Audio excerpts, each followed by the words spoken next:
kokori ke u hufanga mo he tala malo fonua ngahi tala whakatapu ko tope o ku wha o atu pa meheni. Tala ngata e te au whai ki tō mama o ka ata mo e whainga maari e koe ni. Ke o atu ai homo polokalama whau ke koia, pe mo e tufunga fonua a lo au, ai o ku o atu heni pe mo palofesa, toke tā SIOSIUA LAFITANI, o atu maube he wike ko tope, tau wahe ai i he polokalama koia tufunga fonua lo au. O ku whiawhia whoki kainga ke tai lere ki mo tolu ko tope, o ku mo kau whakataha mai mo ki maua, ke tau hoko atu e polokalama koia ki hui keni, ta ku tai lere ki mo tolu ko tope, ke tau kau whakataha. I he houane whoko lo ke tai lere, e PALOFESA ki he maananga koia alo au I ken pela, malo tau mau e honi e PALOFESA, pe malo e ngawelahi pe mi hena, mo whewheha ke a ken pela, pe whewheha ke maananga alo au pe mo family ki houane.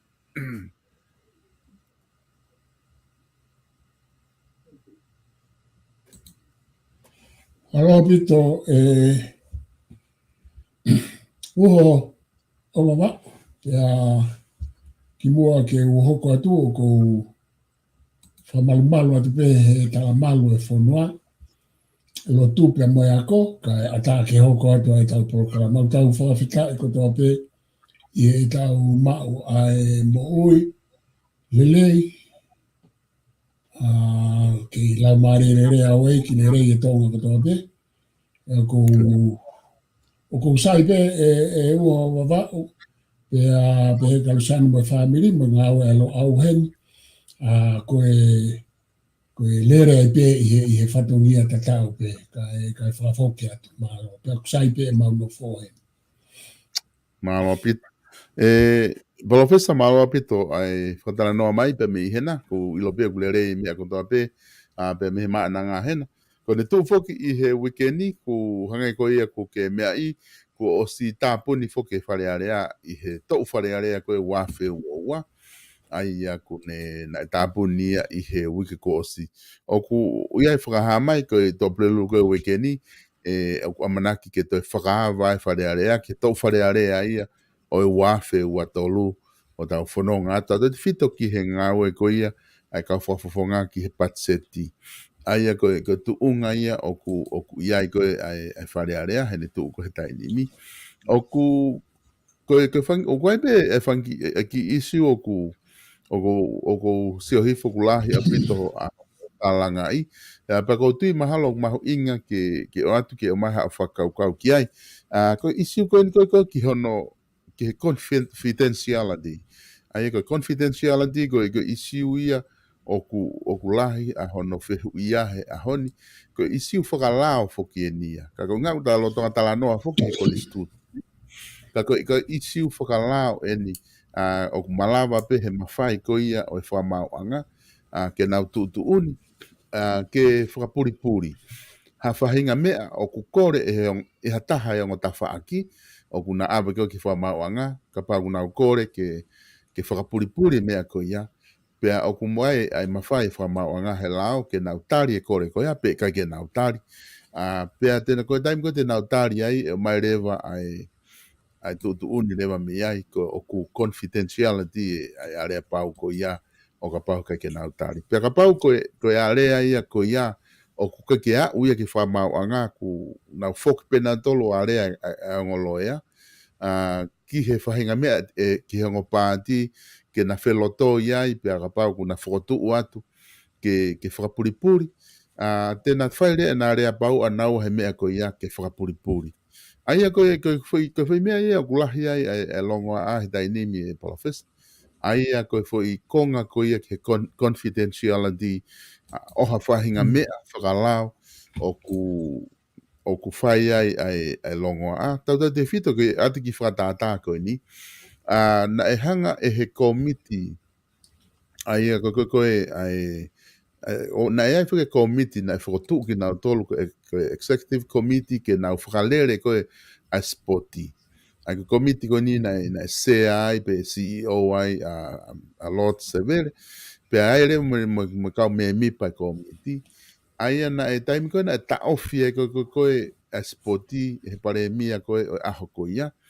a Crispo Hiva, na tu rewa u mea kotoa. Na hanga rewa he komiti o whakailo rewa pure anga, ko hinga ko ngahi area pau ko na e whai ko i he pure anga ki mua ke nau whai hono whakalere sporti, ta ofi fo ke sporti, pe nau whai ko whakailo ko na wau ki whare hopo, pe au wale pe ku whakahoko marewa he tauni, he pare miapa mai pure anga ko tauni, kuna au ke tuunga, o kuna whelotoi i he mea ke settlement ni ai whetau ke aki koe ni, ai koe pure anga ia, pia mo komiti koe ni ga lot sevele.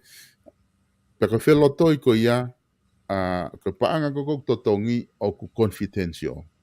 Ai koe whaikonga ia PALOFESA ko lotu ki o mai hao viu ai, koe whehu i he kakai fonua, o whaia tālanga he social media, ka pau o totongi aki, ai tuku hau kakai hawhahinga mea. O kuai nai ha totonu ke confidentiality ai area pau ko ia, pe ku alo ni ihi ko nia toi he confidentiality, pe ku ha uhinga, o ku whaia i hawhahinga mea, pe na hoa orema na doruia, koe ko ha mea nia ko ha national interest. O koe ko ha mea nia ke asmai ki tua, pe uesia national interest fonua, ko mea pe nia ko area pe ia na whetau aki hono ta office poti, ka ko ha ku confidentiality ai PALOFESA ka te tuku at ka te koe o manaki pe ku ke mahino ke foi issue pe ta ko sa te fe unga pe pa ta foki rewa ke ta kon studio ne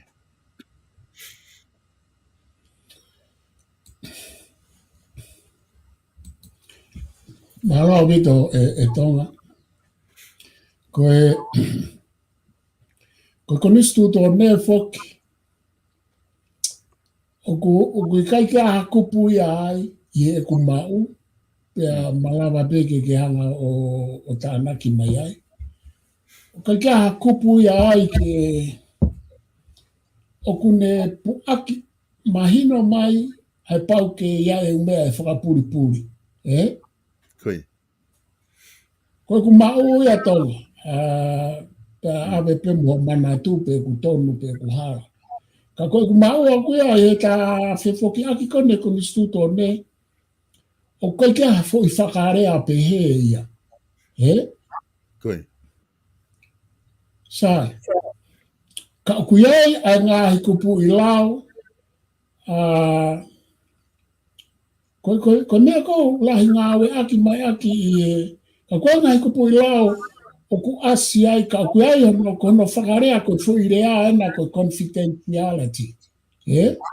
koi Aia pe aku ngawe aki pe ia i tafa aki whaka bureaucracy o no whakarere o pure anga me ngahi departmenti. Ka koe whehu ulo aki o ku pehe ko kala noa pe a. O ku iai hame o ku mahu inga pe ku fie mau ke whakapuri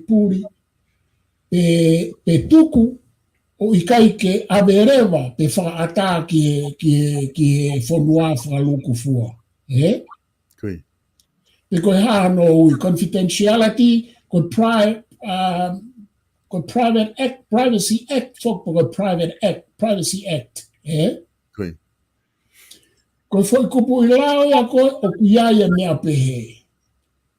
Ka o ku ikai ke umau ke konistuto ne i ku mahina koe ni, pia mo ukupu ko talerei me mua ki mui o ku talapaton o ku ngeka te au kai te lau ki ai ke Privacy Act koi ka te tatoki alo atu ki ai ka koe poini ko whielawe ki ai pe o ku iai hame a pehe ko ku tari koe ki ai iyo o ku ai a mea ke tauhi mahalo ko no whakarea mahino ange ko no tauhi pe ia i loto whakae ngā ue pe koe whamau anga pe koe wharearea pe koe kabineti ki he enau toki pe he o ku tau pe whiunga ke tuku atu ki tua.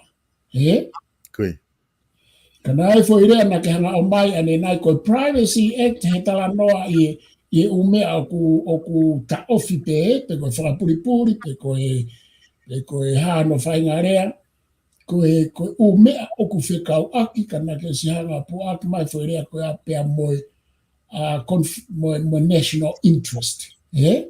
Koe. O kui ai ene whekau aki pea moe whakalu ku fua. Pea ku tau hao rewa haini ki e mawhai pure koe o tau taki. He ku nau iai e nau totonu a nau toluia e tonga. Ke nau hanga puke pe ha whaahinga whamatala. O ku nau pehe, o ku te eki tāu pe whiunga ke tuku ki tua. Pe koe ngai whamatala. O ku ikai fie mau ia ke alu ki tua. Pe koe ngai whamatala e hoko ai ha mau mau e whanua ka tuku ki tua. Moha, hato e whahinga uhinga. Iyo, me tāria ke ai i Privacy Act, o pia e mea pehe koe confidentiality. Ka koutui ka mea koe o ku whika uaki mai i tu a la ko ia, o ku whika uaki a mo mawhai pure e kau taki, i he malu ai whanua whakalu ku fua. Pea o ku i kai ki aha mawhai ia kakai, neongo koe ai koe tuku hau ai kakai, o koe koha uhinga rere ia i whakarere, whakapolitika re, neongo o ku ngāwe aki, pe koe tuku hau, koe political slogan neo ngāwe aki. O ku iai mo e mea aia, o ku i kai uhinga ho tuku hau a koe ia ke kau mo koe i whakarere o e mawhai pure.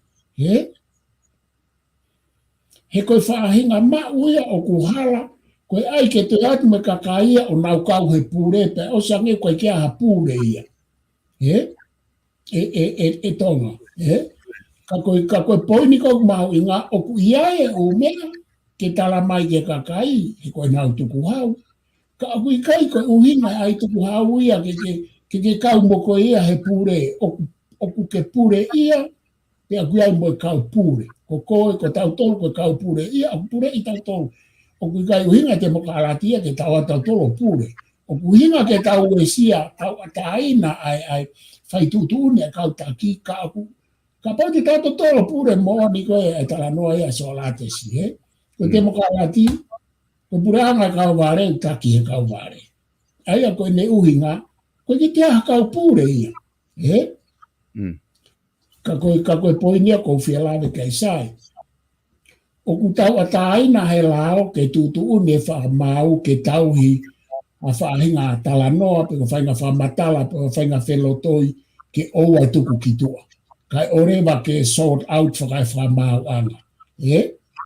Pea koe konga mahu inga whakotau o silo he lao whika aku mo whaamau anga, ka pao ku whai ha hopo, hei kai ke tau hanga o tala noa e o mea koe ka orewa ku a whangatuku e hopo.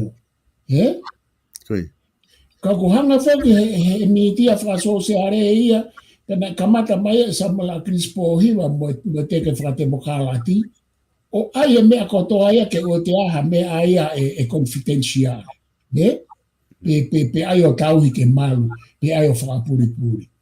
Te koe mea ia tonga na e palapare malahi pe samala krispo hiwa he tainga na upure anga e mo e patoa, he koe mea pe koe ne whai koe ki he upure anga ki mua, hono taaki ai umea na whapuripuri ki tua, na toi hanga pe he kakai o taaki ka ato e na umea na whapuripuri o ave ki tua. Sai, ka koe tau hao koe ke he mea koe whakalere ai whanua iyo, ia e mea pehe. Ki he national interest ai whanua, pe koe fwoi to tonu whakalu ko fua, ua ki he national interest ai whanua. Pe koe to tonu whakai kulupu, haongo kulupu e ua, pe ko ngahi kulupu ke oa e tuku mai e nau whamatala, pe ko hanau ilo, pe ko hanau mea, o kunau tau ataina i he malumalu e whamau, pe malumalu o lao. Pe ko a hopo a haongo toko ua. Hange ko mea kona na ke whatata mai kia. Sai ka koe tau hao koe ki he area kona hange ko mea kona e whai i he sipoti.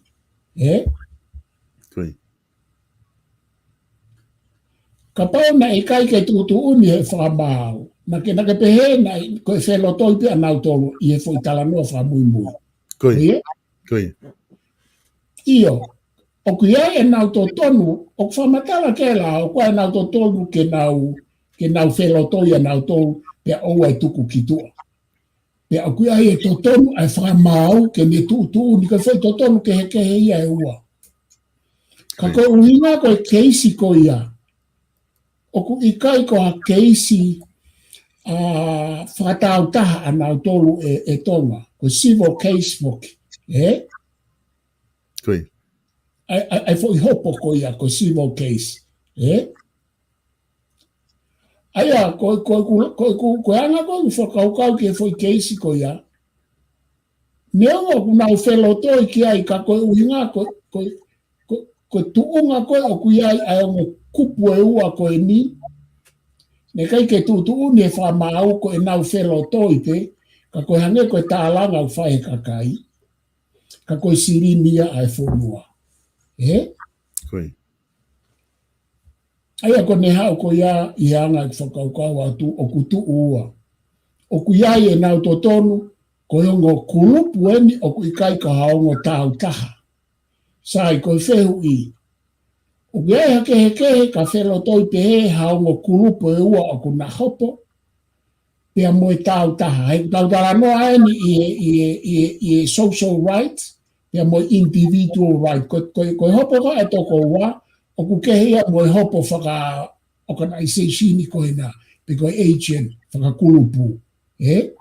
O koe ke uilo au ki ai tonga pe kui ai hatu uni, ke ai hopo whaka kulupu, hange koe o mea koe na, moe hopo whaka tau taha. Koe whehui koe taha koe tāna ki atu ki ai. Koe hopo ena ai ongo kupu e ua e pure anga, o kui kai more ai hanau sirini e taha i he ku mau, ka tau hao rewa ki he tala noa ko ia, hopo ake sirini ai kakai. Ka koe mana tui whaki ki ha whainga mea pehe, o ku whekau aki pehe mo kakai, o whekau aki mo tuku hau, whekau aki mo sirini ai kakai, pe o ku ikai ko ha mea o whekau aki mo whakalere ma whaipure whonua, ko mea pea he whehala aki, mo whepaki ai ongo kupu koe na ua koe pure anga, mo ko omiti sipoti. O koe ka hane he whelare anea mo kabineti mo ne whakalere whonua, ke tau siwatu o kui ai ha uhinga ni rei ai ke aha mea ke whakapuri-puri. Koe. Aia pe ai e a whakatuku rewa i he utala noa pe a aku. O kui kai to tonu ia, ke na hanga na ua o whai e fo utala noa ko ia, ka pau o kuhoa pea, ka pau o kuhoa mo e lao, pe malawa pe ke sai ka kou pehe. Ka pau nau whai mea ko ia i tu whakai kulupu i social rights ai, pe ko e social legal right ai o kulupu ko e ni. O kai ke to tonu ia e uo o wawao. He koe whepaki ai pure anga, pe a moe kupu o ku kau ki ai konga e kakai, ka koe kupu o ku na e toi makatuunga i he tuuni ai pure anga, pia koe i whakamore ka atoa koe ni, whakamore ka atoa ai pure anga. Pia koe i hopoku o si alu o papiriki, pia totonu peke tuku mai, tika peke tuku mai a paanga e au nau tānoa ki ai, nau whelo toi ki ai. Koe ia, PALOFESA koe whehu i whokia o ku whai he ku sio whoke kakai whonua. Na o ku iai halao, tene pehe mai he lao ko ia, lao e whonua. Ka pau e whaha eke paanga ki he pure anga tonga, pe a whai ha whelotoi, confidential o rewa se tolo meni. Ka pau kua halao pehe e fia maari e pe, ai kakai e whonua ka pau kua halao pehe. Koe konga poinia o kwhai e ta e fia maari e koe ai kakai. Koe inga, koe eke e totonu, he komiti koe na ake na whalere spoti, koe eke e totonu, ho nau taimi mo e nau wahe na e more, no ta ofe spoti, mo e hafua, totongi loea mo e mea. Oku nau entitle ke nau eke, ai mea koe ia pia koe pe nau totonu ki ai. Pa nau eke ke pure anga, pia koe kia halao ia tene pehe mai koe eke koe ia ko pau ke whapuripuri, ai mahina na e pau pe ke ai e kore mi ha whaha e taha e ngo whaha i, tau se tolo, ka ua ka e whapuripuri pe tau se tolo ke ua ilo ki ai whonua. Ai ko whai konga ia whai koe mea, pe whai rewa whai se tolo, ia koe whehui whokia whehui ka nau tolu. Koe ha hono mau, ka pau o ku mo se tolo he ko mo to tonu ia ke eke to tonu ko ia taimi na more he mo wahe mo to tong loia me mea ko ha no palo parema ke nau eke pa nau pehe tau felo toi ke fa kilo ko ha no palo parema ke nau tala mai ko solova ai whakiheke aki koe ko miti pa me pure angatonga pa ku mau fia ke totongi fa kilo ke kinau tolu ke totongi ake ngai ha pa ko ni ko ose palpare ma ko ngai fia mau he kakai pe he kai ke te kawa te kakai e tala tu ke fa fok mai mau silini fa fok mai ha mai tu ke ala ta o fra ilo palofes ka ko ne ko lo pe kakai ke nau ilo i ko me na hoko ko tu hawe o pure angatonga kakai o ku ngau e ko fa kilo na ke komiti ko ne osi ka ko hilo pe na fiha ai me ai palofes Ko taimi ko o ku pehe ai tonga, o te mahira e ho tānaki mai ko ena, Ko taimi ko o ku pehe ai e uho wabau. O ku whaike rewa ka pau o ku tāri pe e nau tōrgona nau whai e ke, O ke whatonga e ku uhinga, E tonga, ke whanonga mai pe. Ko ku whanonga tu pe palofes Iyo, ka pau ko kuhanga e ku pehe. Ka pau o ku nau whie maari e pe nau tō ki ai ke nau alu puri mo kai ke tuku mai. Ta ku tō o me a kehe ia e malawa ke tau pehe o ku hoko i loto e fo i are a pau ko ia. Me hongo ta wha kilo ua. Koi. Ko kuhinga pe ke ai tonga ka pau na e maa, ka pau na kai ke to ia ha me ai e ha ne nefu. Ko ha ai ha uhinga ke to ai o whakapuri he ko fo i hopo ko nau papiri ke fo i hopo. Koi. Pea ko i hopo ko nau eke nau sirini mo nau ha mo nau whakamore mo nau ha. Pea mahalo pe mo pe nau tolu. Ka pau na ai pea nau whakamore ai ka ko mea kau ilo i ko mahalo ko nau uhinga ai komite a kapuru ko nau whakamore mo me sirini o a kapuru. Kai ko nau sirini whakatau ta. Tuku ke ka pau na ea nau ngai sirini whakatau ta nai whakahai e whamau anga. Ka koe tau mau foki koe komite a kapuru koe whakalere ake sirini a kapuru ai whonua mo sirini tokoni atu ai komite a kapuru a mamani. Ai kou nau pehe ko nau sirini. Ka tuku ke heange ka pau ku nau pehe koe na ea nau sirini whakatau ta pe enda whamoni e whamau anga. Kai ke ka koe mea kona ku asmai o ki a nene fupeia i e tau wakai atu ke ai me o talanoa. Ko inga ku whelotoi e kau ta maa ke whakapuripuri o ai ke ilo. Ka koe tau sio atu tonga koe pure anga koe na mo komiti a kapuru koe na koe sirini ai a kapuru a mamani mo sirini ai a kapuru ai whonua. Pea kau, pea tuku kehe ai sirini tuku hau. Pea koe nau whakapuripuri, koe a koe spoti. O koe ke tui au kai kehe kapau ko uhala, koe mea tau ilo me sipoti, koe ke whakarere aka nau sirini whakatau tau, whakarere ake sirini ai sipoti. Koe sirini walati me ngai komite a kapuru ai whonua, pea mo sirini ai komite a kapuru a mamani. Pea mo ngai tokoni kehe. Ka koe na oku nau talamai nau toluia ke nau warea ba nau sort out e mea whapuripuri ka oku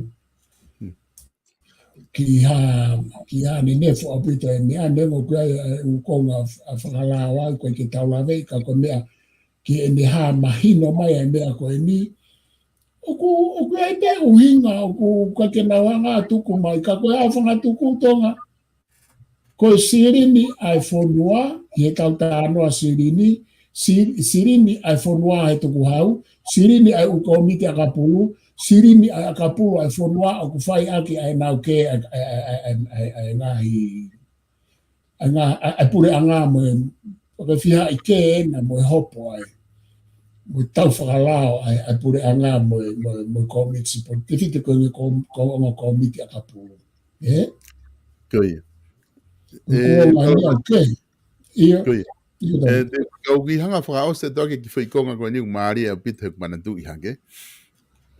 Koe konga koe niu o maari na whanongo he tala noa ai tama koe na whanongo he tala noa ko ngale hinga masi. Ina ke tama koe whoha koe ni koko siuperitari ai na whanongo na alfo ki tonga koe na alo o whaiwhi ngau ko ke spoti. Ko na alu ko ne take for job ko ya ko mahalo ko na pure pe ha I spoti ko atonga. Kana whai ai foi hopo ai na whaka ilo ai. Ka ko whaka matala ko na whai he masi ne proklama mo. Se tita na behe masi ko ikani tari ai malo pito ko hingo mai ko whamatala ikan tari ai na ne behe. Ko miti ko na fili ko ke na whakalere spoti. Ko na ki tala city. Na diriu ko tala city. Pane behere ba. Na kawa ko miti ko ya ai tama whahino hino lao ko me office attention yare. Ai ko solicitor. Census fa. Ai na me mi pai. Pea kono whatongia ko ki he pure anga. Ko solicitor ia general Solicitor General ia pure anga pe ko ia ku hilakanga malu hanga CEO ia ko office attention yali ko fahino ni lawe mai pure anga ko fehu kana eke ikani ia na ne pehe ko conflict of interest any tangu to sino ko ia sino CEO ko helau me he committee ko me tala city ko takia severe ona eke imai ai fupa anga fiha kilo pe miliona ke totong he pure anga ai a koko o whahino hino lao pe sino tatau pe ko o nofo he komiti koe ko sino tatau pe Solicitor General o ku I he pure anga whahino hino lao ki he pure anga ai ko whaikonga na hanga I gana race ai whaikonga koe ako mahu inga I ai ko whehu o tau sio ko kia mongo I ai lahi ko mea ko conflict of interest I he whanua ba mai pure anga ka hange pe ia hanom ki hanga e tau ngā we ko hange pe hanga maheni pe ia PALOFESA ki he ha pure anga koe ku hoko pe whai mea ai ha pure anga koe ku ai pe whai mea tatau ai ku whai pe conflict of interest ia ka ku hange pe ia ha whai mea anga maheni pe te tau whanonga pe mo ia ko wewe ho wagai ki ai PALOFESA ki ta whaosa ki whai konga ko ia ai a koe ko whai na kau ngā lahi ai whoko ni whako whahino hino lao o ne whai area me ta wha koe pia o te ai mene tu me ta wha koe ai whakatou tu e wai taha ke pure anga ba tu e wai taha ki he tala city ko ki komiti spoti ka o kunai kau pia ai whai sino taha koe ko sino mahau inga ia ia koe whatongia whau ke kautama ko ia me a attention yare o au ke attention yare koe nau whai whare I ke pure anga koe whamatalaia ko ni stutone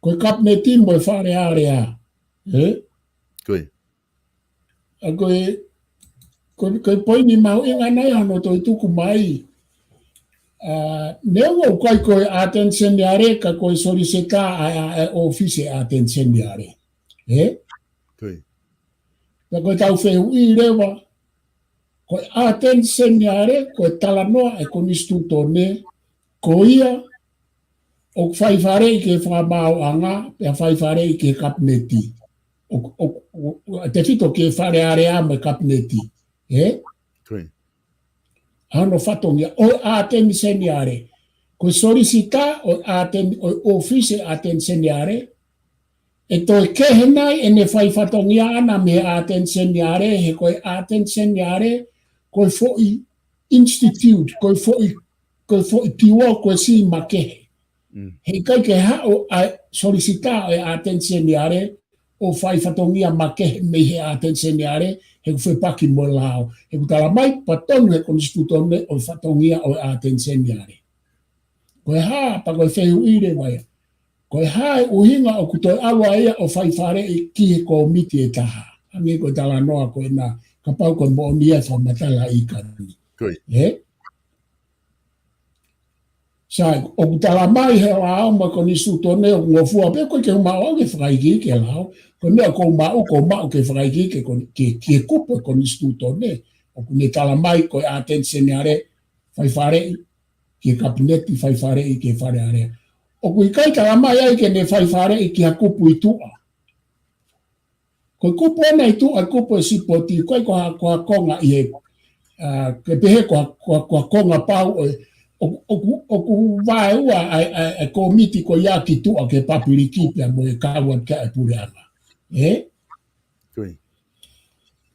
ka ku kai ke ma o ke fakai ki ko ia pe mo fu a pe solista ia ke alu o fai fatongia ua pe he ku e ta o si lo fe pa ki ko ne ta ka pau ko ne o kai ko ne alu ko loea ko alu ko fare ko foi me a ke fo ki he ko attention yare ko loea ko fare. Taka pau ko ne alo fare i ki o kulupulo ua ko fehu i koi ki ai o ku ngofua nai hi lao pe o ku ngofua he konistu tone ka ko tala no me ku ma ke konistu tone ko attention yare mo no ofisi mo ni ka nga we na al ke fare area me cabinet ka kwai me na felave mo fare fama anga ka taki pe mo fata hatoko sai ko ne ko tau pe conflict of interest ko fe paki ko ngo fe ma we ua o para to kasi o na fa to fa ye me o na fe paki ko hinga fo ke conflict of interest ko para to kasi sai ko me ko para to kasi pe he a ete fili i nga u fa pure anga pe ko ete fai tu uni ko me a fa lu ku fu ya i tonga mo maman mo pasifiki ko tari ko ki ai ia o ku hoko ia ka o ku si anga pe lava faito o nga fonua pe ikai si pe ikai lava faito o nga fonua pe ko nga fonua ko ku ikai ke o ku hoko he wesite o ku hoko he republika o ku hoko he constitutional monarchy ka ko fonua ko ku lava faito o ko fonua wesite o ku lava faito te fito ki constitutional monarchy nga fonua o demokrati da mo republic. Ko nai whanua koe e tonga kumari o kui kai ke whaalawa whaito o le reipa ku tau hoko pe ia hange pe ia hame a ngā maheni ko ngai whanua ta e ue site o kuna constitutional monarchy pe demokrati pe o kuna republic. Aia o kui airewa ne mea nai a hemi whekau aki mo atamai e kakai o whahinga kakai ko ia mo e nā wanga whanua mo e nā anga e nā nofo whasosiari. O whakakau, o ku kehe ia pia mo i wesite. Ko nea kau tau hao e tāwani e tau kure anga konistu tone, constitutional monarchy, whaka konistu tone, whakatui, pia iai mona ngai konga te mokalati, pia mei he senturi kaiwa. Tau hao mea ki senturi wanoa, mo i kei wahi pia e mea koia. Pa tau o mai rewa hoko ai wafe hongo furu, tau pehe e whaito o mea koia. Ko conflict of interest ko ki mua he wafe hongo furu. Mo lere mai me wafe hongo furu ki e ahoni. O ku toi koviange ahoni a tonga ai pehe ko o ku tau whakate mo kalati ange. Aia ko mea e tau whakakau ki ai e ua wawao. O ku ikai ko e whaito o anga o e tau whaihara ko e tau riri ue lao ke whakate mo kalati ang sai au pito pe ia. Ko mea kou tau ako ko mehe mea ko e nito ngai conflict of interest pe ko palato kasi o e tau whaivatongia i lao me pure anga. Palato kasi e ku tau whai mea ko whe paki me whai mea ko palato kasi ia. Ko kuhinga i whaarea palato kasi. Ko ngo tuuni e ua mo ngo whakaukau mo e tau ngāua whakala o ku whepaki e mo i katau kei whai. Sai koe ha mea tau whai ai mea ko ia o ku alu ke leleang e teknolosi, alu ke leleang e ako, o ku alu ke toi temokalati ange, kai lahi ange ai kai mimia e taimi koe. Koe whehui. Pa te tau hore mai he mea e ua ko whietari ake tonga. O ka ke tari aki a lotu, he ku lotu e fonua kai ke i pehe pe whaimea.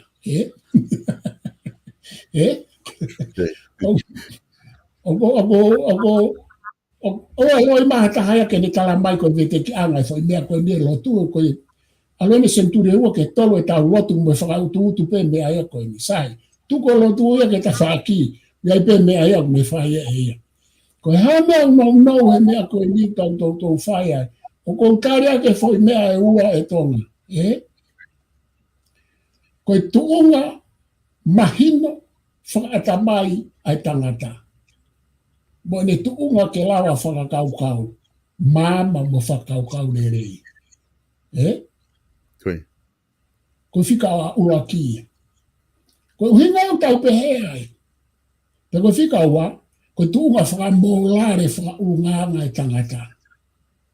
He ku mau ha fonua whakalaka whakaekonomika, mau ha fonua whakalaka whakateknolosia, ka ikai ke mama ai foi uto ko tangata, te ikai ke mama ene moi whamolare, ko whala ai se tamaki.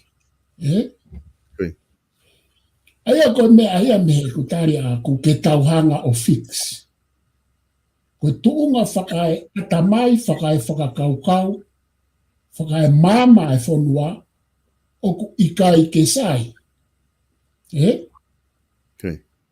ko whika wā koe tau tuunga whakamōrare.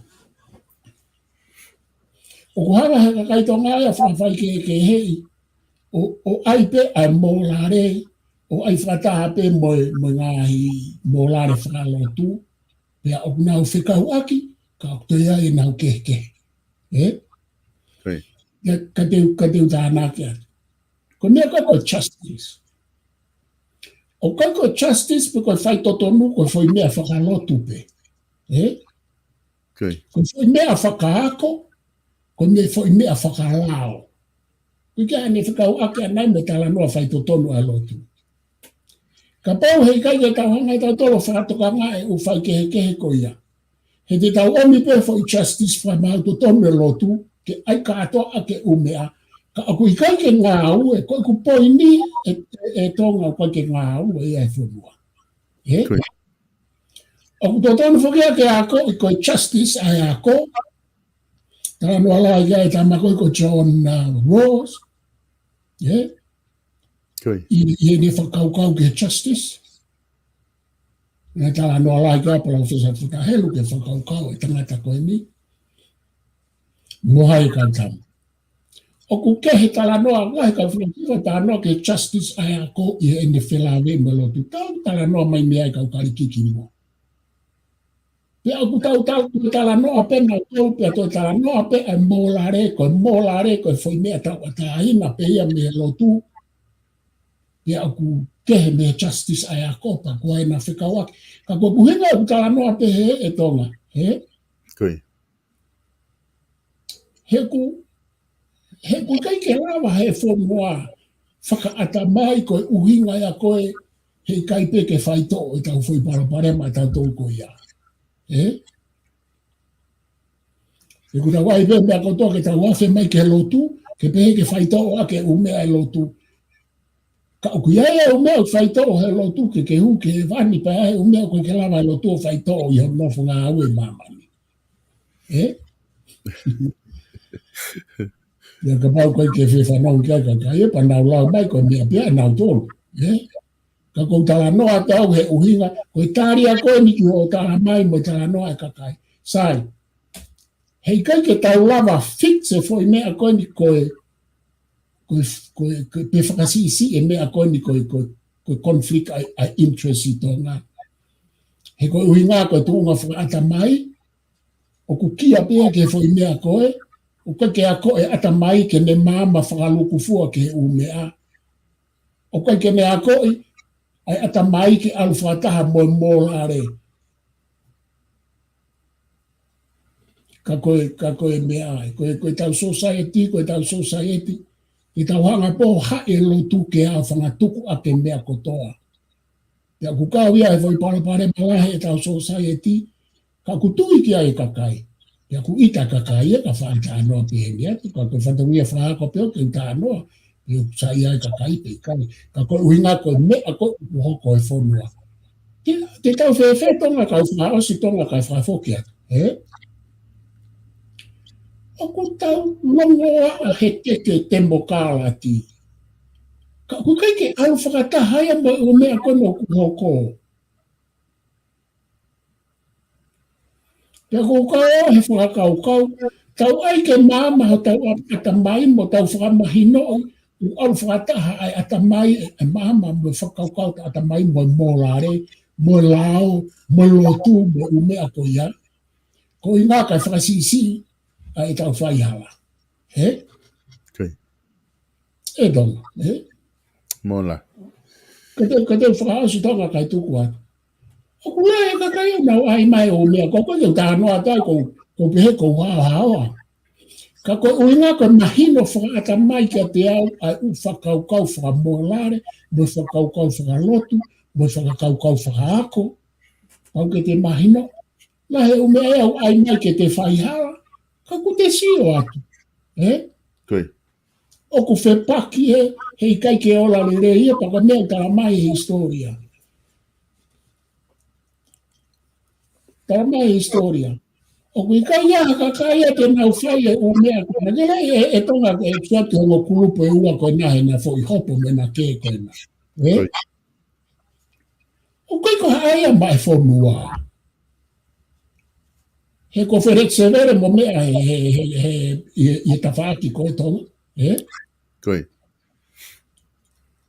Koe ko haia mai fonua. Koe ko haia mai totonu. Koe ai pēa manau tolu ke maha nau sirimi. Koe. Tala mai e nau more mo e hako hai nau more. Ai sirimi pe ai fonua. Ai sirimi ai ngā hai komite agapulu mi komite agapulu a mamani. Ai sirimi ngā hai karapu. Ko hai anau tolu ko tuu mai o whakalere ake komiti ko nā hane sirimi pe a ana. Koe. Taka pau nā hanau ngā sirimi ki ai. Mahalo nai wholahi e whamau a ngā. Koe u hopo ea koe nā mo u ai ke koe nā. Koe takitaha ka tau ka vei pe maana. E ku sio kita e whanua, sio kita kautaki. Koe alake kautaki ngā sio kita. Alui whanau tau alake kautaki ngā sio kita. Ko hai o whakaofa he ni. Koe ke nau whakaofa nau tau. Koe ke nau wha mui atu e nau ai hopo koe na mo mea ku te sio atu pe. Koe nau whainga pe ke oange hanau mea. Koe hao e tama malanga mai. Uhi ngoa ka adoa koe na nai asi mai. Koe nau o mai o malanga mai. Koe take tama koe. Koe se ange koe nau o pe o wha ka adoa ke whonu ho nau kato. Koe mea, e ti eno whate sot ke kau tama ka adoa koe nā koe mea e kumea e nau mo uitou. Koe. O whima o pia ke talanka nau tolu. Tuko e loi mo, tuko e o mai o ai koe tau kawe e toton. Totono a hai koe ai pe manau tolu. He kuna o mai aha sirini mai ngai karapu. Na mai aha sirini mai kakai. Koe whenga pepa ka nau tolu na nofo e fukulo ngako koia. Ta tau pepu le anga mo mea. He koe tau whatongia whokia tonga. Ke oa te tau tuku wange ai ngā kulupu taki pehe mea ke nau lere pe ia nau tonga. Ofa mai. O kai ke hui ngai ako ho patoa pia. Ta koe toko taha koe ke whawhepa ki e pure anga. Io, koe mea eo teki ke e patoa. Ko ho whawhango i komo si ofe pure anga koe fu mea pe o pau ke whai ofa mai. Koe. Ko pau ke tau whai ka atoa me murini pia whai e tonga. Tuko e nofo no ea mo lotu. O koe ke whaha lotu ia. Ko tātā nā pe he tonga. Ko ke whaha lotu ia ke mea koe pure anga. He koe kupu kā taha ia he nofo society koe pure anga. Oa te lotu ki ai. Whaapa pe koe ki ai. Ka ke hanga o whawhangu mo hakiri mau pena au tolu. He koe uhinga ia nai whiri ai nau tolu. Nā keke whiri nau tolu e nau whanga kuima, nau tamaike, nau o taki. Koe whiri e tau tolu. Ka pau ku tau ofa ho tau whenua, tau nofa muri, tau ofa ho tau potutahi Pasifiki, ko winga ia e tau tala noa. Tuku au pite ai mai e tala mai ke o te tau rea nge nei muri. Ko rea ai muri rea ai tonga. Ko au ki tonga ngā wana ni ai. Nau tuku au pite ai ufakau pe ia. He ku mo uia tonga ta mo uia Pasifiki ko e tau whenga ua ki tau whela la vei. Ko te tau hange ko e tā noa ka PALOFESA e pere hauwha. We are the oceans. We are the seas. We are the sea of islands. Tau kawa muri, kawa tonga. Tau tala noa ke umea tonga, tala noa maa muri ke tau umea a tonga ke tau umea tau tonga. Kai whakawaka aku tonga ko ku alu pe ku tā noa pe he ku whia mau ke tau tala noa mau pe ki he lau ma ui ai pure a ngā. Oa te ai ke tau lotu. Koe ngai mō menia mai ngai tala noa koe ai ke malu e pure a ngā ke lotu ke pure a ngā ke. Oa lea kovi ke pure a ngā moi ha. Masi. Te kei sia tonga fufo i whakapo uri ko hoko tonu mai e tau kuonga koe ni koe fufo i whakapo uri ange whau. Oa te tau lea ke pure a ngā pa oa te tau hanga whakahanga ino. Koe tau tae ofa pe ia tau tolu, tau tae ofa e pure anga. Ko ofa he whanua mai pure anga, ko ho o lea ki ai ki e taimi o ke pehea unau whehala ki. Ke whawhango mau pena o tolu, seke ngai mea koe nau ke ai mai. Where a o mea e pure anga ku sai, where mai nau o mea o ku kongo palaku. Ko tau whatongia ke tau tala noa atu ki ai. Tā noa ka nau tolu, kwa kwa ngahi o tua nau tolu. E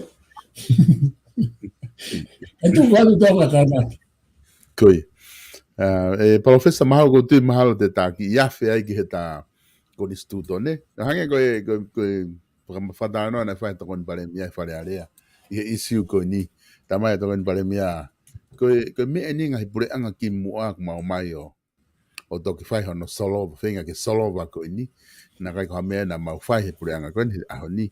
Ka kohono mo o ni whoki koe isiu pek to kange ka kai ia ko haku whapuripuri ia e pa anga totongi. Kia nau tolu, ka kai ke tala mai pe ia ku mahino pe koe mea ia he. Ko hai koe to koni pare mea? Ko tam ko Sami Waipo. Ue a Sami, ia, whababa ka Sami. Ka kuhala i ne fui lau,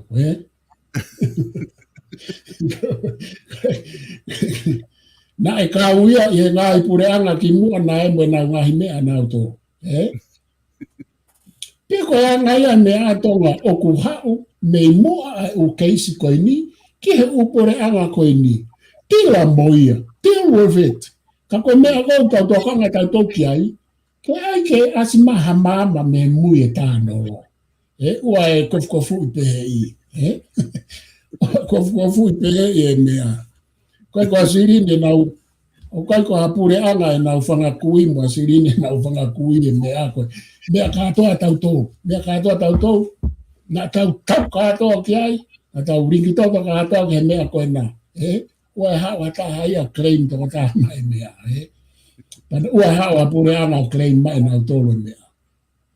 Kai kei tonga whafoki atu kata. Koe. PALOFESA taki alo mua ki he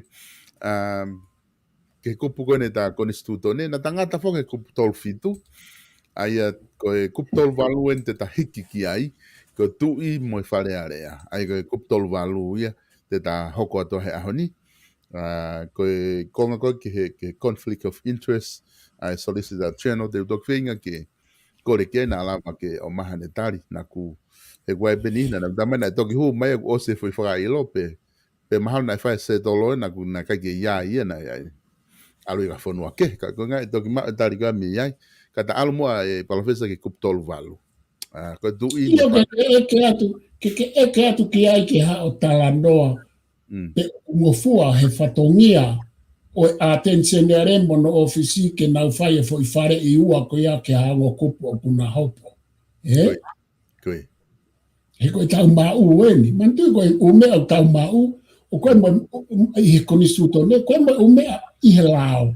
Kai kai ngatai, kai ke ngata he umea he lao koe ke tau ilo ke. O kai ke tau ilo tau ke he utira pe anau tolu I he tu alao.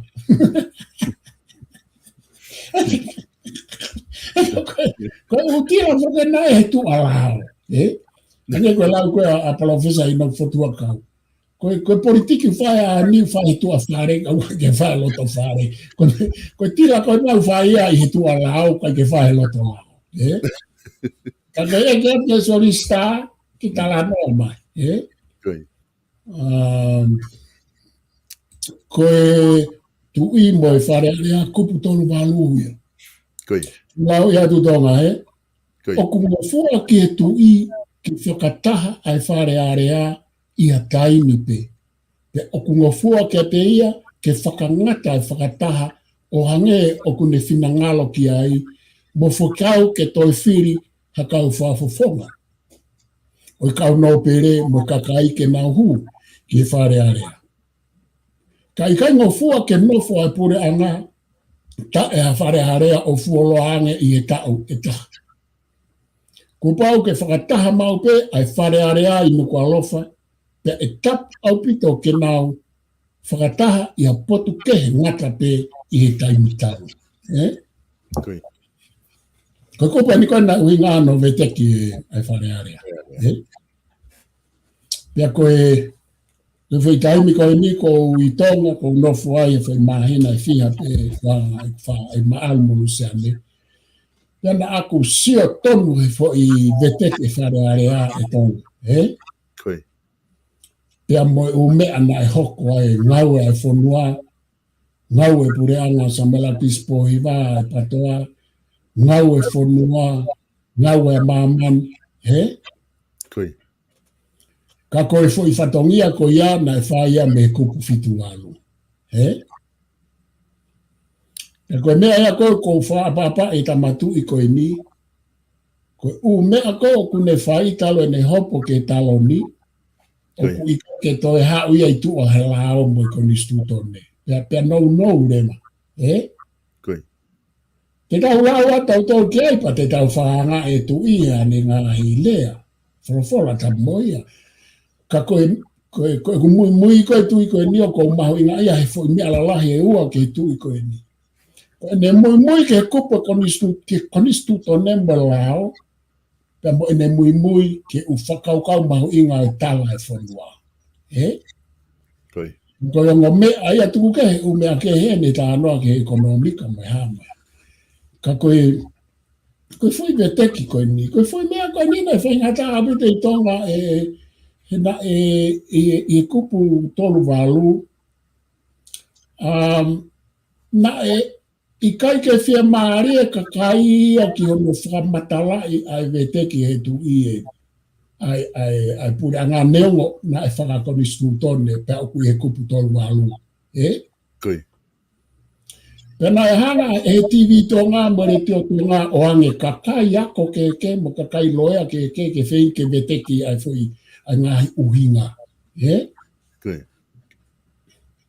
Pea koe na whakotu ai heni e TV mare teo tonga ai foi prokalama na e ui ko vavanga fotu e lau manu. Pea moa, a koe whai prokalama na e ai ke whakakau mai ke ai kakai, ai kau matao he umalai. Ai e kuia e tonga o lahi pe ta noa aku mo lau manu e whai prokalama. Koe uhinga koe mea lahi ai pe e kutala noa aku mo lau manu, he koe uhinga, koe kutala noa na e lava huu koe ki hata mai kakai, mo nau loto.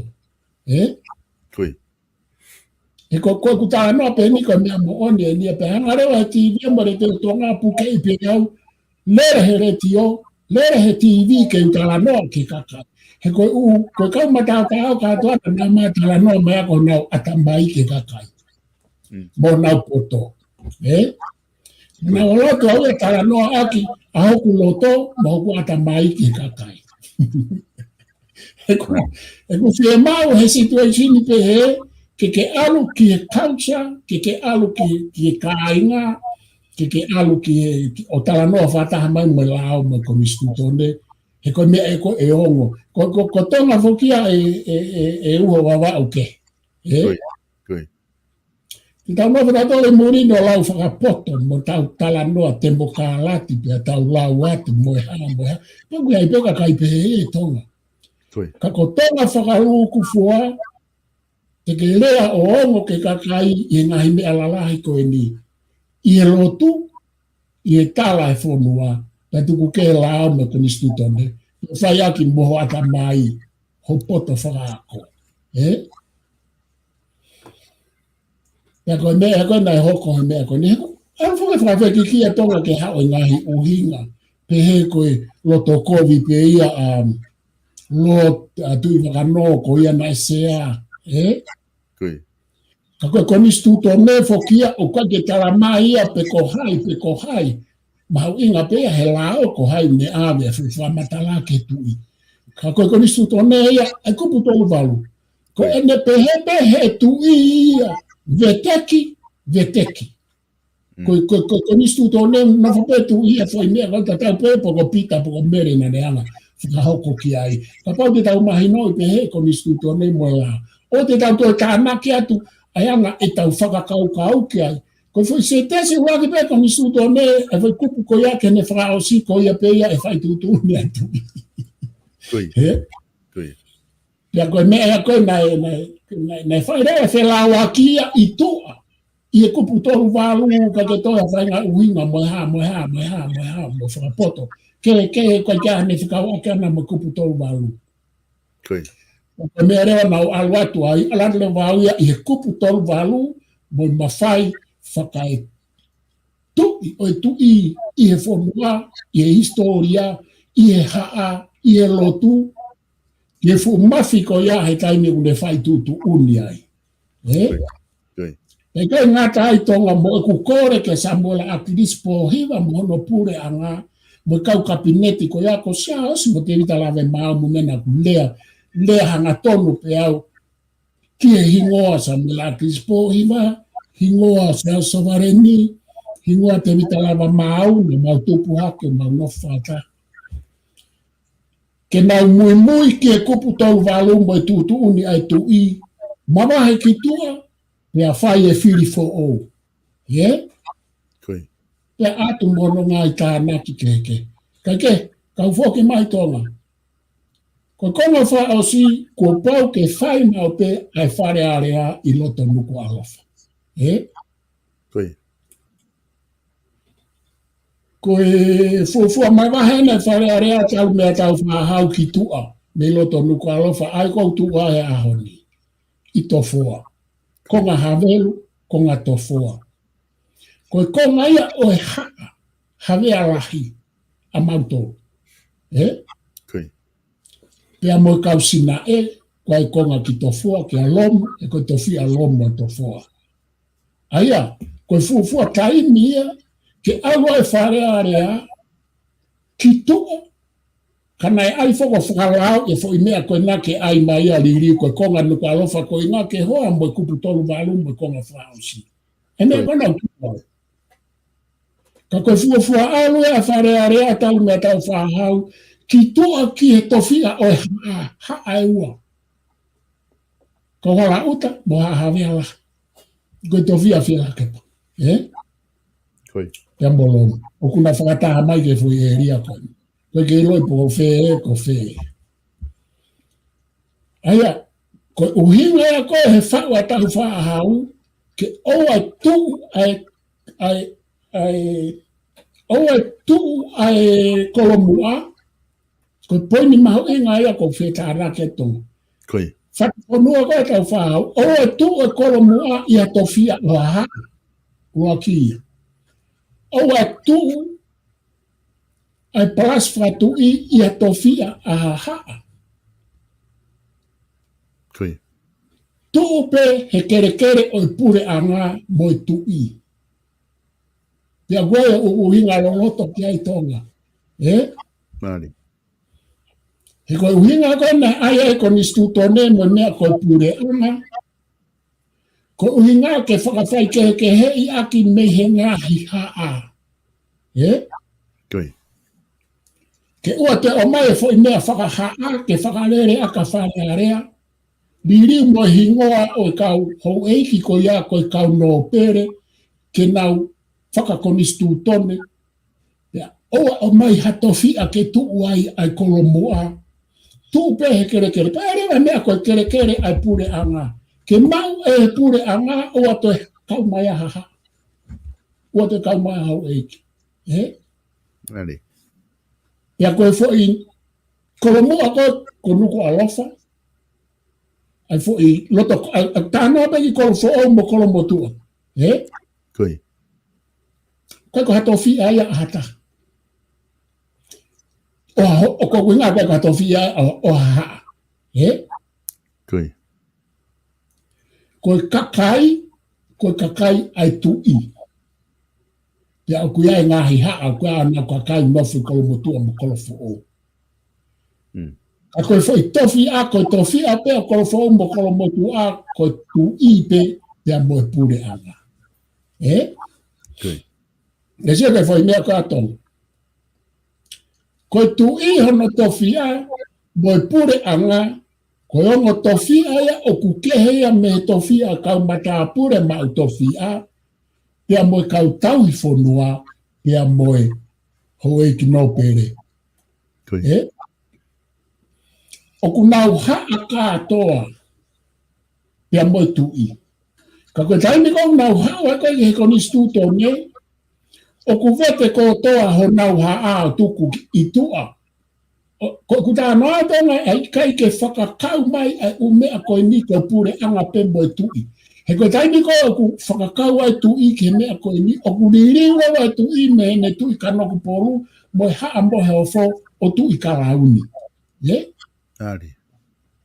Ko tofia ko tu i ko i loto nuku a lefa mo kolo motu a, o koe ka tofia ia o e tu i o tu tonga, o ku i kai ko ha tofia ia o e tu i kanoku poru pe koe haa mohe o fo, ko tofia ia o e tu i karauni, tu i koni stuto ne, o ku ne maa wai tofia ko ia, pia koe tofia ia maa o he pure anga i he koni stuto ne. O kai ka ha tofia ia ai o ha no pere.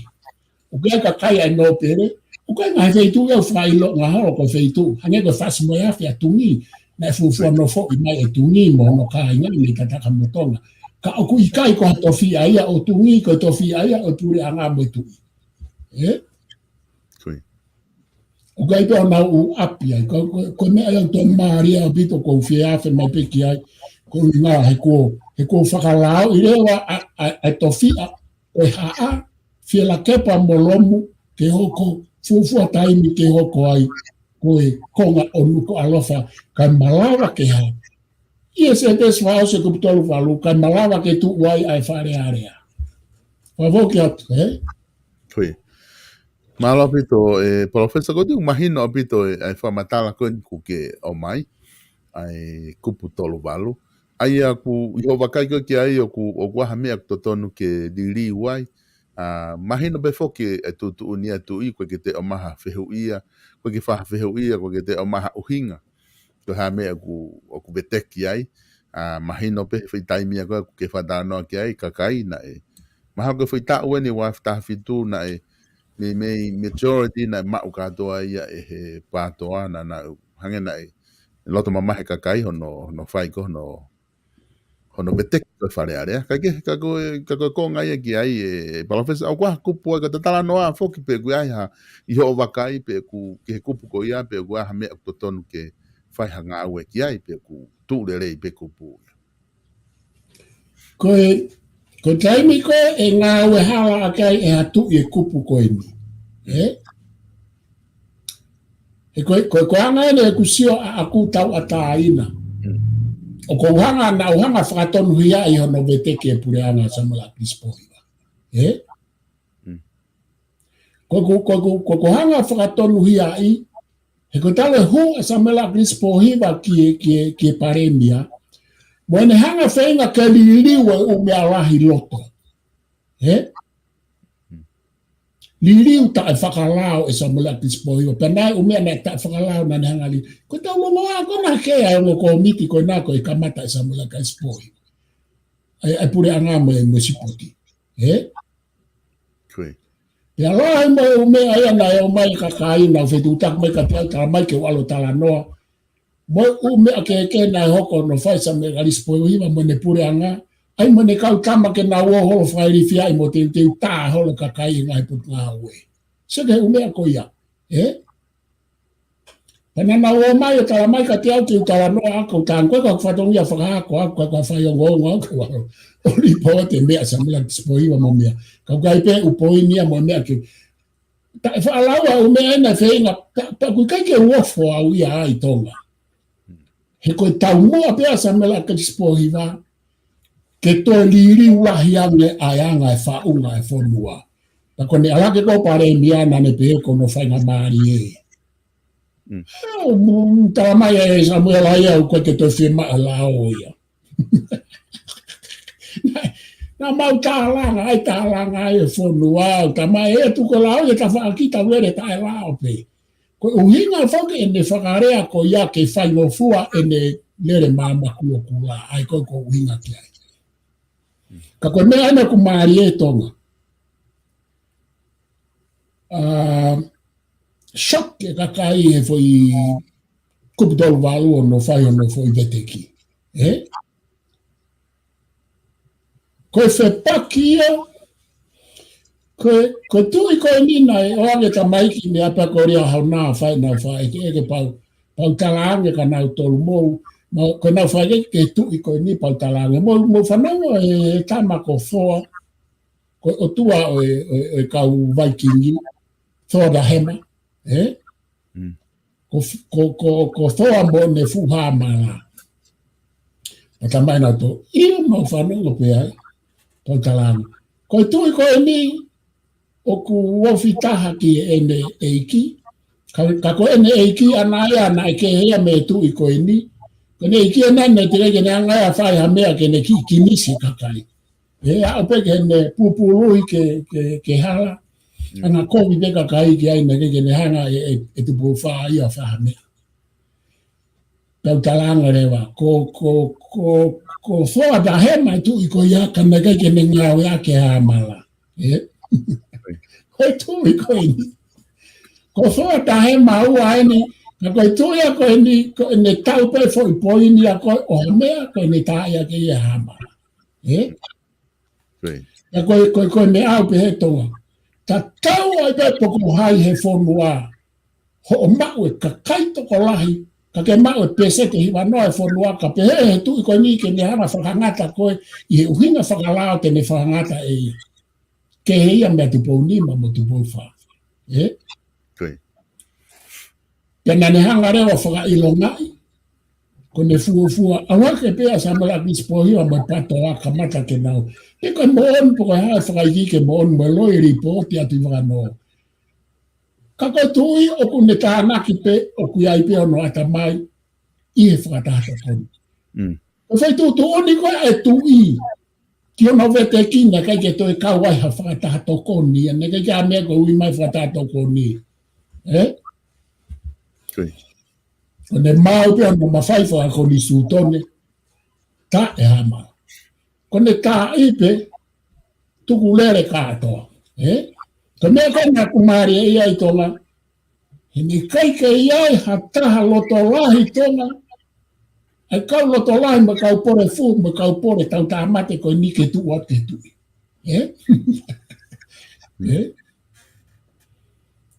Ne kai ke aha taha.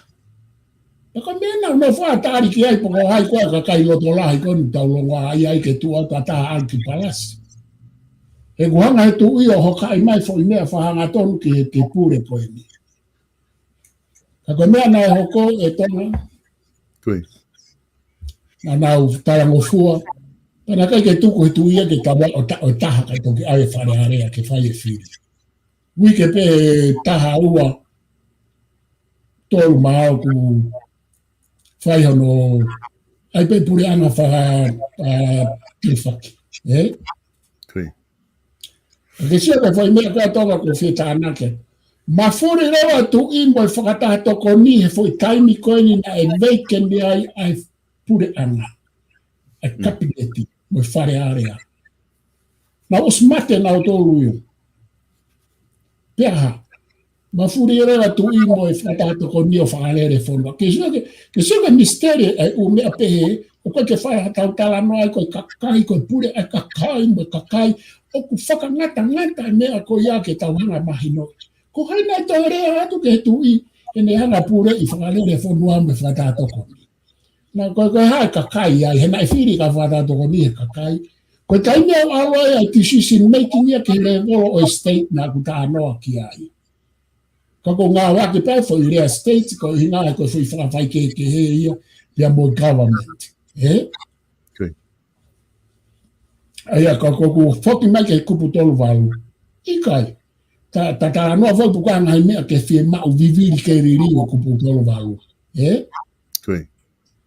Ka pōna ngā wahanga ake he tu i e fo i te ki te tuhu ia tu ha mea viviri ke whetongi he kupu tolu walu pe whakatolu tongi i hanga i waka. Kana e kai. Me se tesi uloa ki se tesi whao si, me whai pe he tu i e ne tu uni o whata pau ki ai. Ia na e toe angarere yang e ne tu. Kake te hanga e tu i e tonga se le whai mea koe.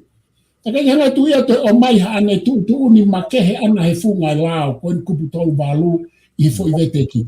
Veteki pen i e fo i se tesi uloa ki se tesi whao spea os.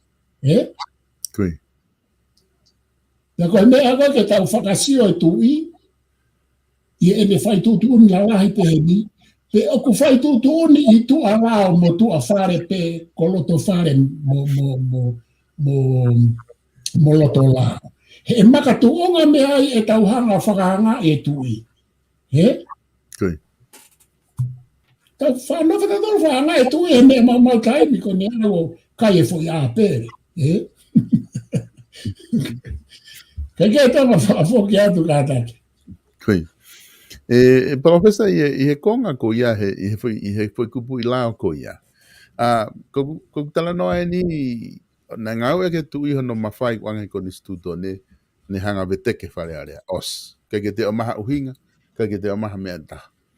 Whiri koe kakai koe foi whiri peni tau liliu na tokolahi taha ai hu ko ia a Crispa mo ne pāti, ai pātoa.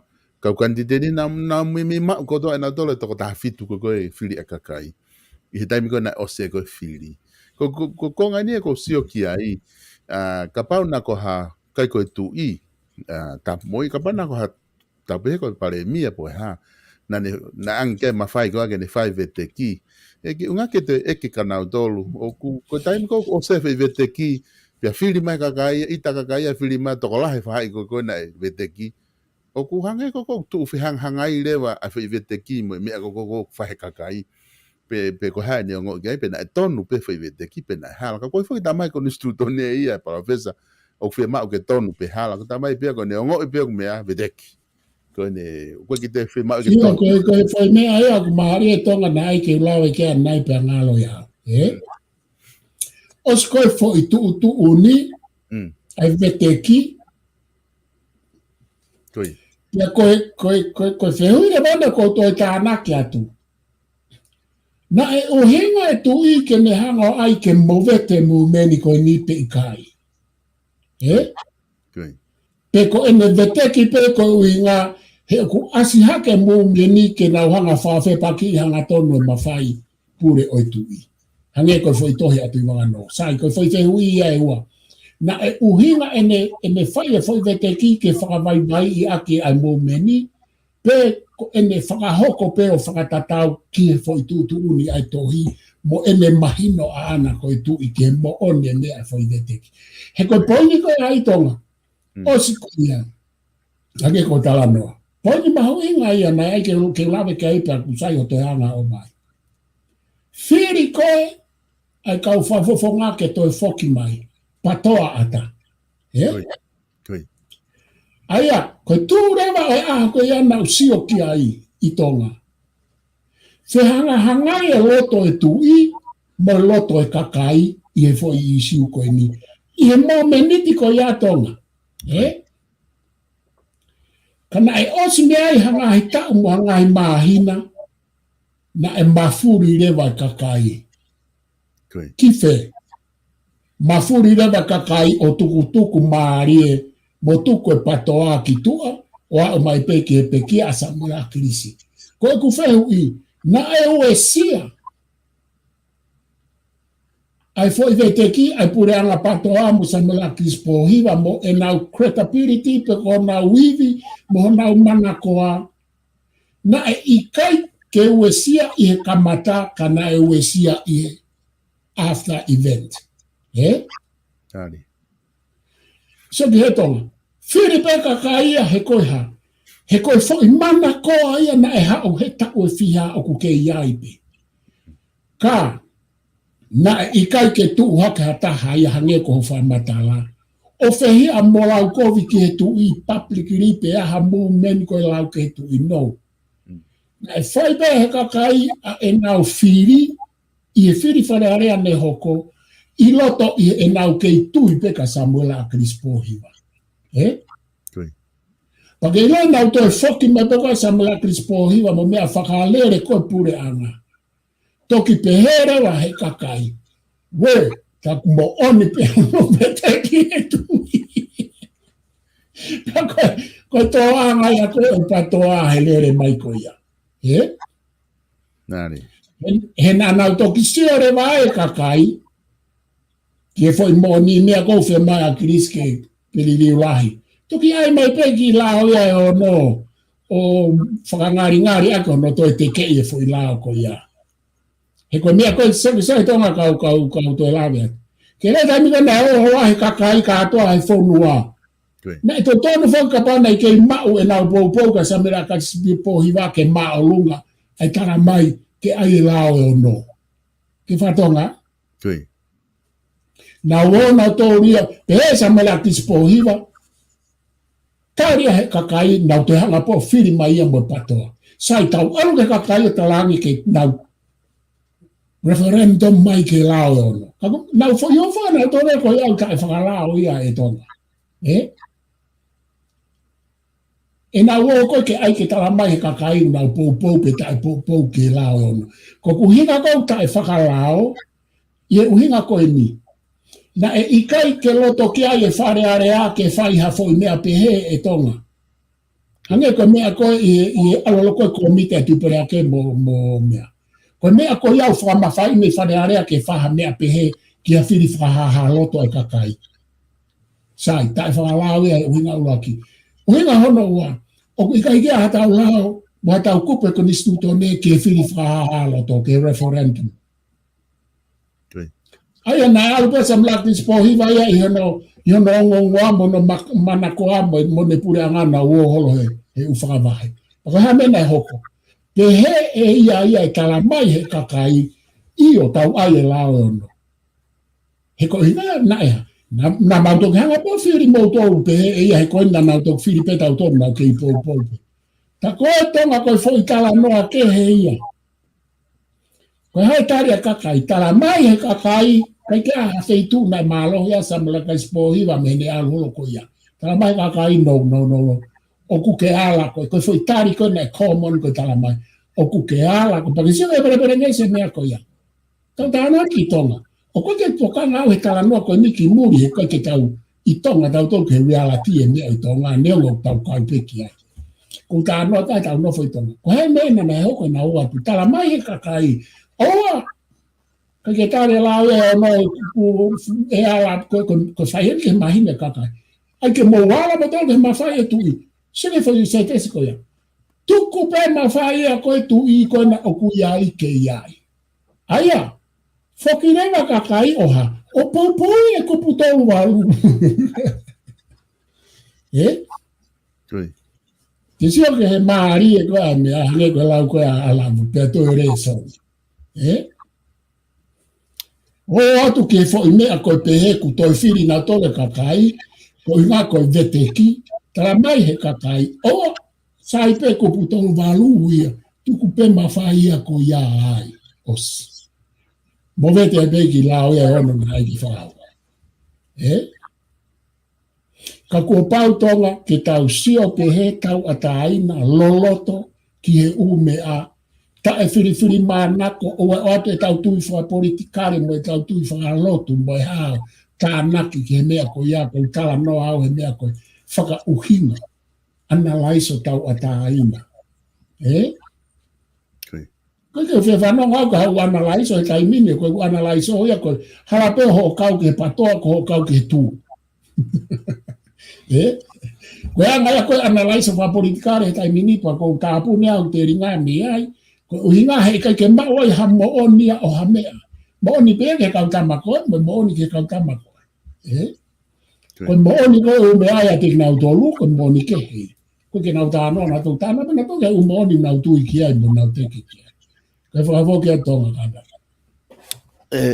Palofesa na ko me mari e fogeni ta na ke pe no ka taki fa o sa ke foi konga ko ya na la unga foki ai fa ko ai party ko ai pato na kai foki na la unga na do na tuku aki foki na do lui ai te foki ko me la e ono ki kakai tuku aki na do na kai ke foi loto pe se fare to kon se fare area a ko ya pe mo ni I bena na tuku aki na do na ope na do ya malanga kakai ke o te na tari foi la e ono kai ke ka ku ka kono whakāto afu na kai ke tāri he kakai e whai lao ko ia.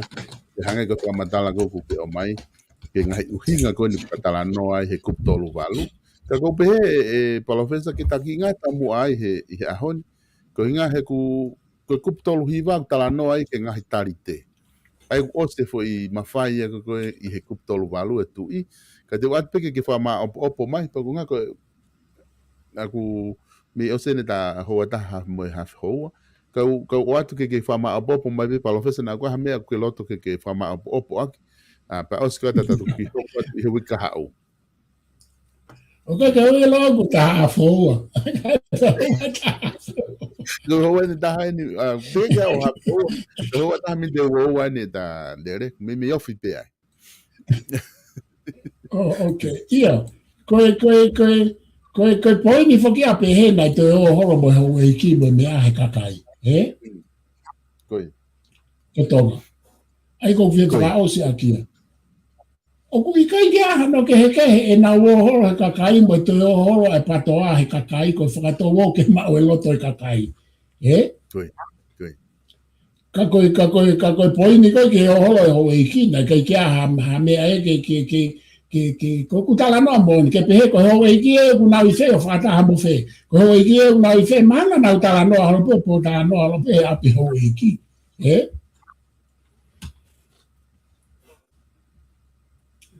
ka ko po ni ko fi ta na ki at ke me ko ya ya ko ta ka tau pe ka pa na ho e ki ta no ke ka kai mo alu a pa to a tala no ki ka kai ko mea ko ku tawa whangatuku ki ai, o ku lahe e tau u tala noa, ai hau ai mea ko ni. Ko a honi whak tonga kwa ke tau toe alu tau tolu ke tau whekumi whakaiki ki he u mea, ka o ku tau maupe u mea he ne pai paasi mai. Ko mes media ai a koe a honi. Aia koe umea ia ke tau tokanga, koe uhinga e kulawe ki ai, koe umea ke tau tokanga ki ai, he koe hange koe tau mawho koe ni I he Facebook a mo media wha sosiale. O ku I kai ke tau alu tau tōria ki he reality ki he umea o ku hoko. Koe mea lahi e tau tala noa, koe umea o ku hau pe he funga o mai o ngongo, Ika hata wina ka toria ki he umo ni mea ko hange ko mea ko ni ko he veteki. Koe. O kuike whaatala no ke umea rahi tonga kai o rewa ke tok whehu I mai. He ko uhinga ko mea peo ku asimai ka te au ko ni asimai he umitia. Paka umitia ka ato ai au ko te whalalau ka mitia. Koe. He ko uhinga aku ha. He ko uhinga aku ka ke I tonga au. Ko ku tala no ko ke vete kina aku I tonga au mo lo au. Pena iai mo e ku kakai mo kau lo au mo kau stinteni na anau I he fonua o whakamo ni e umea nai hoko. Ko whai ke he. Pe iai a e ku tala no a whakai uhinga makatuonga I he mea o ku te mai. Pe iai mo e ku tala no a whakai uhinga e makatuonga he mea na aku tau kei mo si o tonu ai. pe aku mahu ako ngai mea ku tō koni ku ke o mai. Wha o pito. Ka te ote whai whehui ki ai poko whe me ai o ku hoko mo oni he wiara ti. Ko e tatala noa i he funga i mea au hao he miusi.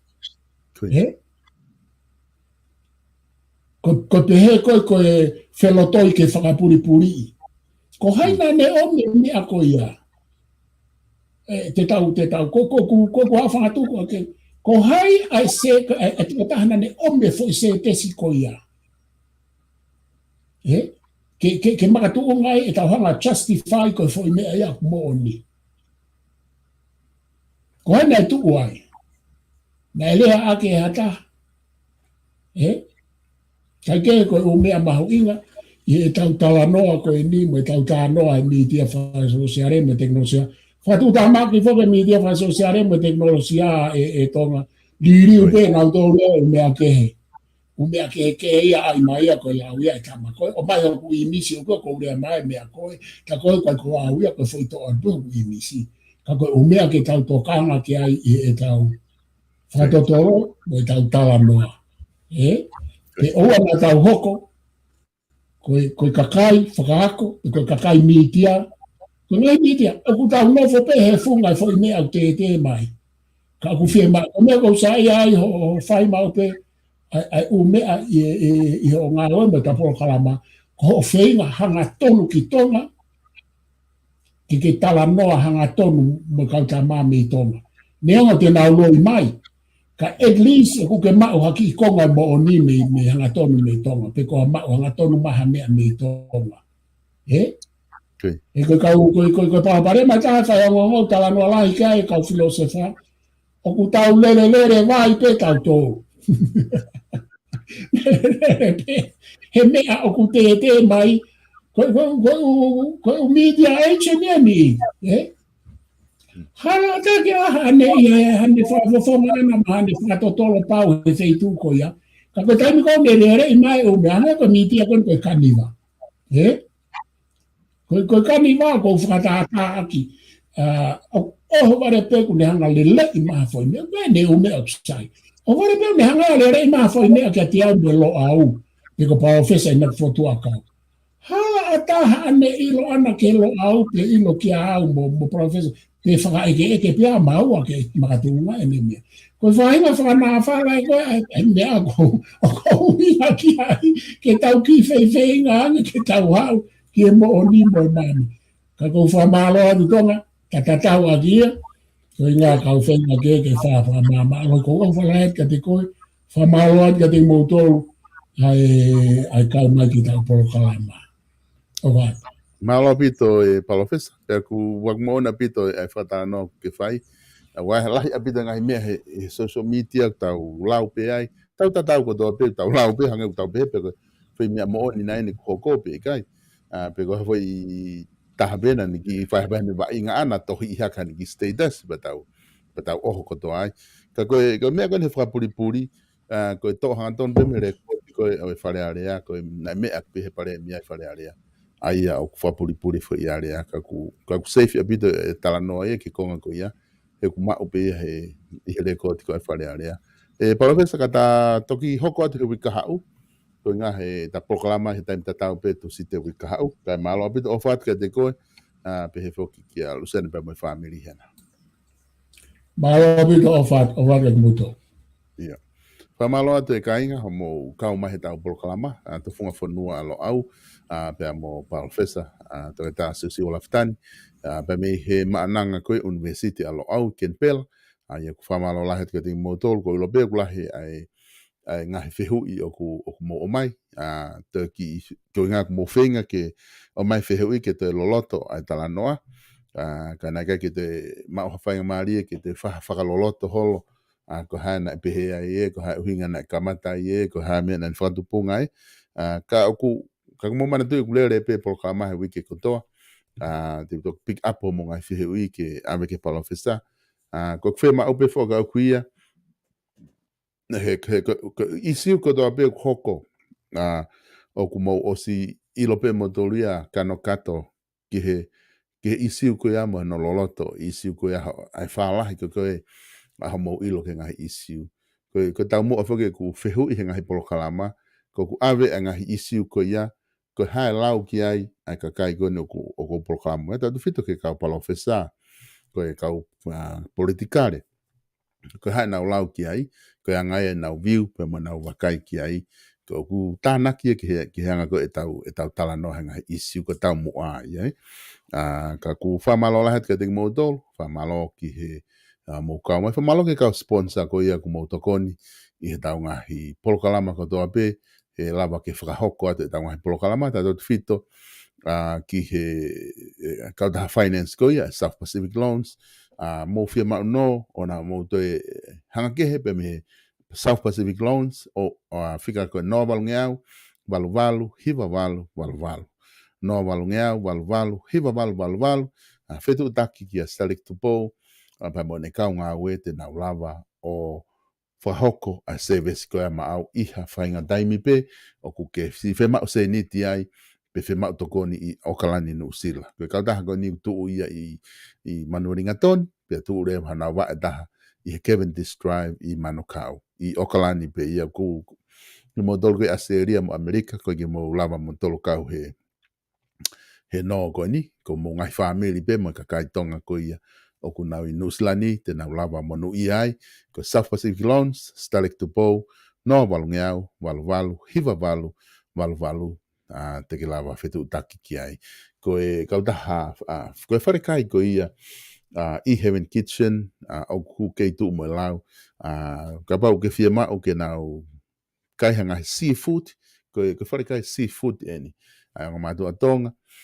te lava fitu take telefoni ko na no woa taha wa fitu waluono hiva no o tui o tahuhu toki ava pe taha wa ho ata tapuni he honga fulu po uri ai kau taha wharekai ko ni seafood ko ni I Haven Kitchen I loto o tahuhu fitu take ki ai I hao fia mao ke fitu take ki ai hao seafood ko e Page Fashion Store ai aku I tonga I tau mo e pe au wha malola het ke ding mo dol ho mo whakatau, ho tau ki wharekola wala koe ni, koe ngā tokon lahi ki tau ngahi polokalama ko tau pia whahok, koe wafitu tolu ni maono, I he Page Fashion Store, wafitu tolu ni maono, koe walu ono, nima tolu ono, I hao whahinga fia mau pe, ha whahinga wala te ke fia mau mea, iau tonu pe ki ai, o sio ngahi koloa ko tau pe, o tu enu hanga atu ke tau mo e pia building I loto nuku alofa. Ko tau live stream ka ke firma o ke fai dai ha ka toanga pe ko ha fahinga mari fai ha pe putu fitu taki mai no wata wa no anima no ao no fitu ki tala no atu no mahawinga moku fa tu ia pito pe ka fitu taki mai ki tala no ke no wata wa no anima no ao no fitu ka mo me